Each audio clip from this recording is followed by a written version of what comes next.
In the whispered corners of the cosmos, where starlight bends and time holds its breath, there exists a tale so extraordinary that it makes our grandest earthly dramas seem like mere children's tales.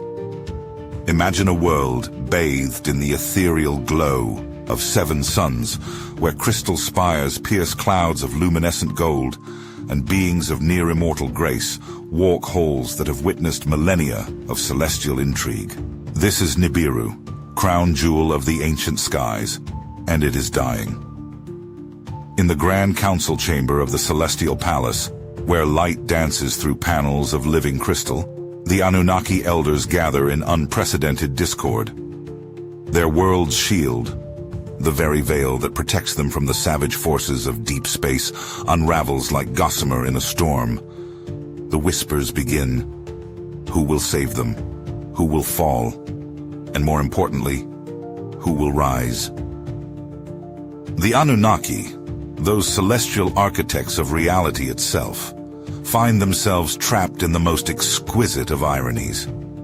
Their mastery over the fundamental forces of creation, their ability to bend space and time to their will, all of it means nothing in the face of their world's slow descent into chaos. The shield that had protected them for eons, a masterwork of engineering that even younger civilizations would one day mistake for a planet, was failing. But gold was never merely about wealth for the Anunnaki. Those who whisper that they coveted it, like common merchants, understand nothing of its true nature. In their desperate search for salvation, the Anunnaki's greatest minds had discovered something extraordinary. Gold, when transformed through processes that would appear as magic to lesser beings, could be dispersed into their atmosphere to heal the very fabric of their shield. Before the Anunnaki's desperation, before their fateful turn toward Earth, there was Tiamat. Oh, what tales the elder gods still whisper of her. They say she danced with black holes for sport and wore nebulae like jewelry, her laughter the song that birthed new stars. The Draconian Queen, they called her, though that name barely scratches the surface of her true nature. In the cosmic courts where reality itself bent to the will of gods, Tiamat reigned supreme. Her domain wasn't merely physical space. It was the raw stuff of creation itself. The ancient records, kept in crystals that pulse with living memory, speak of her ability to weave the fundamental forces of the universe like threads in a tapestry. Some say she created the first golden particles as a joke, a playful attempt to capture the essence of starlight in solid form. But power, even on a cosmic scale, breeds jealousy. The rising gods of Nibiru watched her realm with hungry eyes, their ambition matching their fear. They whispered among themselves of her growing might, of the danger she posed to the delicate balance of the cosmic order. What began as political maneuvering evolved into something far more sinister, a plot to destroy a being whose very existence they saw as a threat. The war that followed defied description in any mortal tongue. Entire solar systems became battlegrounds, celestial bodies were wielded as weapons, and the very fabric of space-time writhed in agony. The final battle, oh, how the stars still weep at its memory. When Tiamat fell, her essence shattered into countless fragments, her power dispersing across the cosmos in a display so magnificent it gave birth to what we now call the asteroid belt. But here's the secret that keeps the Anunnaki awake in their crystal towers. Tiamat's defeat was her greatest victory. As her form shattered, her power didn't dissipate. It concentrated, crystallized, transformed. Every vein of gold in Earth's crust whispers with her lingering power. Every nugget holds a fragment of her consciousness, her essence, her defiant laugh in the face of destruction. In the gilded halls of Nibiru, where intrigue flows as freely as immortality's elixir, the struggle between Anu and Alalu became the stuff of cosmic legend. Their conflict wasn't merely about power, It was about two irreconcilable visions for the future of their dying world. Anu, resplendent in his robes of living light, represented the old order. His supporters whispered that he could trace his lineage back to the first beings who had witnessed Tiamat's fall.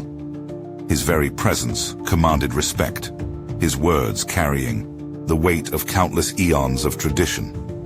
But beneath his serene exterior churned an ambition as vast as space itself. Alalu, in contrast, blazed like a newborn star. His ideas challenged the very foundations of Anunnaki society. He spoke of radical solutions, of reaching beyond their known space, of finding salvation in the unknown. His followers saw him as a visionary. His detractors called him a dangerous radical who would destroy everything in his quest for power. The political maneuvering that followed would have made our earthly Game of Thrones look like a children's squabble. Alliances formed and shattered like crystal in a cosmic storm. Secrets became weapons more potent than any technology. The very corridors of power in Nibiru became a maze of whispered conspiracies and hidden daggers. Anu's coup, when it came, was both brutal and elegant. He had spent centuries positioning his pieces, building his support among the ancient houses of Nibiru. Some say he had even discovered evidence linking Alalu to forbidden experiments with Tiamat's remaining essence, though these records, conveniently, vanished in the chaos that followed. What the official histories don't tell you is how Earth first appeared to Alalu's desperate eyes. They say when he first broke through the atmosphere, the exiled king wept. Not from relief, but from raw, overwhelming recognition. Something in Earth's voice, in its very essence, echoed with Tiamat's ancient power. The gold wasn't just a resource. It was singing to him, calling with the same frequency as Nibiru's dying heart. His journey through the cosmos hadn't been mere flight. It was a desperate gamble, guided by ancient star charts and forbidden knowledge he had gathered during his reign. The coordinates that led him to Earth weren't random. They were whispered to him in dreams that tasted of stardust and power. As his ship descended through Earth's pristine atmosphere, Alalu felt something he hadn't experienced since his earliest days. Hope. The planet below him pulsed with life, but more importantly, it thrummed with power. Every scanner, every instrument on his ship screamed with readings that shouldn't have been possible. Gold, yes, but not just any gold. Gold infused with traces of Tiamat's essence. When Alalu's message pierced the veil of space to reach Nibiru's crystal halls, it landed like a meteorite in still waters. The ripples of his proclamation of gold, of salvation, of destiny, transformed the political landscape overnight. The High Council, those ancient beings who had witnessed the rise and fall of entire civilizations, found themselves faced with an exquisite dilemma. Could they trust the words of an exiled king? Or was this merely the last, desperate gambit of a fallen ruler? Enter Enki, crown prince of science and keeper of forbidden knowledge. Even among the Anunnaki, whose lifespans measured in millennia, Enki's intellect blazed like a supernova. They whispered in Nibiru's halls that he had inherited more than just Anu's blood. Some said he carried within him a spark of Tiamat's own genius, a dangerous rumor that both thrilled and terrified those who heard it. The choice to send Enki was both political brilliance and calculated risk. As Anu's son, he carried the weight of royal authority. As a master of sciences unknown to lesser beings, he could verify Alalu's claims. But there was something else, something the official records don't mention. Enki had been secretly corresponding with Alalu long before his exile, sharing theories about Earth's connection to their ancient past that bordered on heretical. The path to Earth was no mere spaceflight. It was a journey through the aftermath of cosmic war. The hammered bracelet, that vast field of rocky debris that we now call the asteroid belt, was more than just scattered stone. Each fragment contained a whisper of Tiamat's dying breath. Each rocky mass held the memory of her final battle. Enki's voyage through this celestial graveyard tested both his skill and his sanity. His ship, a masterwork of Anunnaki engineering that could bend space itself, seemed almost fragile among these ancient remnants. The asteroids didn't simply float, they danced, moved with an almost conscious malevolence, as if Tiamat's shattered consciousness still sought to prevent passage through her former domain.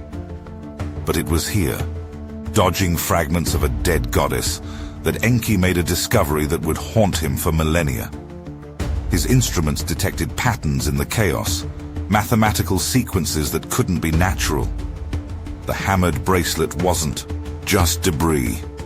It was a message, a warning, perhaps even a prophecy written in the language of destruction itself. Earth's first glimpse of Enki's ship must have been like watching a star descend. The vessel, wreathed in the ethereal fire of re-entry, carved a path through the virgin sky of a world that had never known the touch of such advanced beings. As they broke through the clouds, Enki and his crew beheld a sight that made even their ancient hearts skip a beat. A world so pristine, so alive with potential, that it seemed to glow with its own inner light. Alalu awaited them on a pristine shore, his exile having transformed him in ways that startled even Enki. Gone was the polished ruler of Nibiru's court. In his place stood a being who had been reformed by Earth's raw power. His eyes held secrets. His voice carried the weight of discoveries that he had yet to share. The founding of Eridu was no mere construction project. It was the birth of a new era.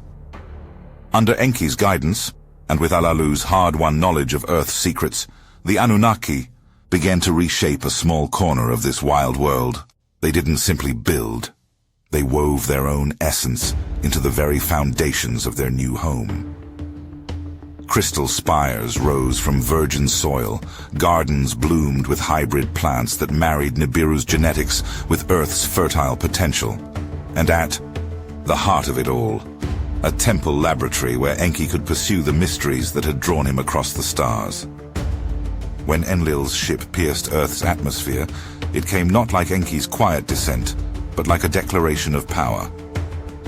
The younger son of Anu, the chosen heir to Nibiru's throne, arrived with all the pomp and circumstance his position demanded.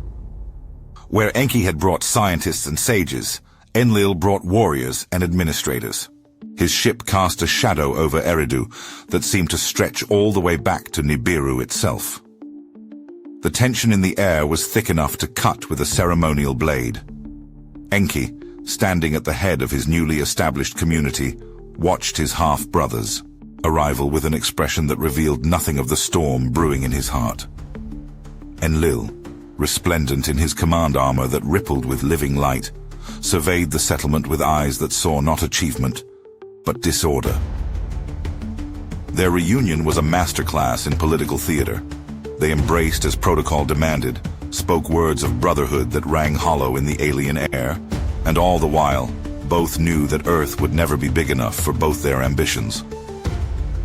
Anu's descent to Earth to mediate between his sons was an event that transformed the very vibration of Earth's atmosphere. The king of Nibiru, whose very presence could calm stellar storms, found himself playing peacemaker on a primitive world that nonetheless held the key to his civilization's survival. The division of Earth into two domains was presented as wisdom, as balance, as proper governance. But in reality, it was a recognition of an inevitable schism. To Enlil went Eden, the upper earth, the realm of order and civilization, where he could build his cities and impose his laws. To Enki went the Abzu, the mysterious underworld, where the gold they sought lay hidden in veins that pulsed like living things. But here's what the ancient tablets only hint at. This division was more than geographical. It was philosophical, spiritual, perhaps even prophetic. Enlil's surface kingdom would strive to recreate Nibiru's glory, to impose order on chaos. Meanwhile, in his subterranean realm, Enki would discover secrets that would shake the foundations of everything the Anunnaki thought they knew about their own origins. The rivalry between the brothers was never just about power or position. It was about the very future of two worlds. In his surface kingdom, Enlil created a reflection of Nibiru's rigid hierarchy. His cities rose like monuments to order and control. Each brick laid according to celestial mathematics, each law enforced with divine authority. Deep in the Abzu, Enki pursued a different vision. Among the gold-rich depths of Earth's womb, he encountered mysteries that challenged everything he thought he knew. The gold they mined wasn't mere metal. It carried echoes of consciousness, whispers of Tiamat's final thoughts. And as he studied these mysteries, a radical idea began to take shape in his mind. What if humanity's potential was far greater than anything his brother could imagine?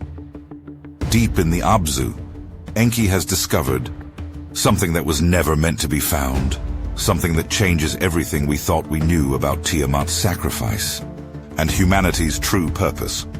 What lies in those golden depths? Why are the Anunnaki really here? And most chilling of all, what if we're not their creation, but their weapon? Drop your theories in the comments below, like and subscribe to Oblivion X, because the truth becomes more terrifying than the legends in episode 2 of the Anunnaki movie. Don't forget to hit that notification bell. Some secrets are too dangerous to miss.